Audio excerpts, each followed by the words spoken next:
In fact, you and I were talking about social media before this, about just not having Instagram on your phone and not dealing, and you feel better.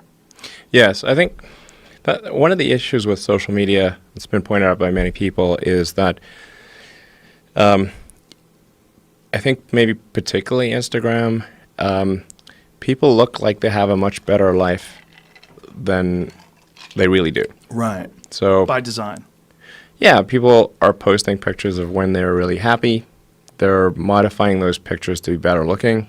Even if they're not modifying the pictures, they're at least selecting the pictures for the best lighting, the best angle.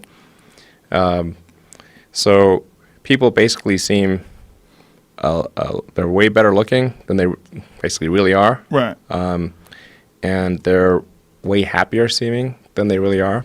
So if you look at everyone on Instagram, you might think, man, there are all these happy, beautiful people, and I'm not that good looking, and I'm not happy.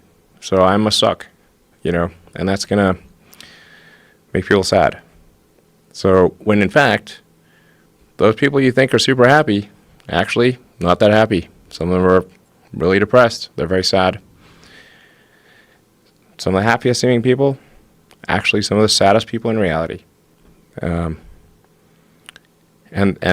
nobody looks good all the time. It doesn't matter who you are. No. It's not even something you should want. Why do you want to look great all the time?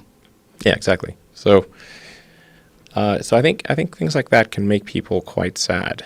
Well, just by comparison, because you just sort of people generally think of themselves relative to others. We are constantly rebaselining our expectations. And you can see this, say, if you watch some show like Naked and Afraid, or if you just go and try living in the woods by yourself for a while, and you'll learn that civilization is quite great. It has a lot of it. People want to come back to civilization pretty fast on Naked and Afraid. Wasn't that a Thoreau quote? The comparison is a thief of joy. Yeah. Well, happiness is reality minus expectations. That's great too. But the comparison is a thief of joy really holds true to people. Is it? Theodore Roosevelt. Roosevelt. Fascinating. When you're thinking about Instagram, because what essentially Instagram is with a lot of people is you're giving them the opportunity to be their own PR agent. And they always go towards the glamorous, And when anybody does show, hashtag no filter, if they really do that, like, oh, you're so brave. Look at you. No makeup. Yeah. They look good anyway. You look great. What are you doing? Oh my God, you don't have makeup on. You still look hot as fuck. You know what you're doing. I know what you're doing too. They're letting you know, and then they're feeding off that comment section. Ooh, just a little sitting there like it's a fresh stream of love. Like you're getting right up to the source as it comes out of the earth, and you're sucking that sweet emojis. Love water. Emojis. Yeah. A lot of emojis.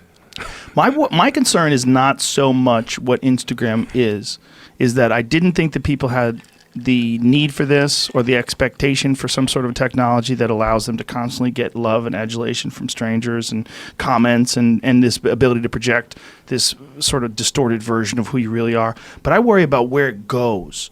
Like, what's the next one? Like, where is it? Is it going to be augmented? Is some sort of a weird augmented or virtual sort of Instagram type situation where you're not going to want to live in this real world? You're going to want to interface with this sort of world that you've created through your social media page.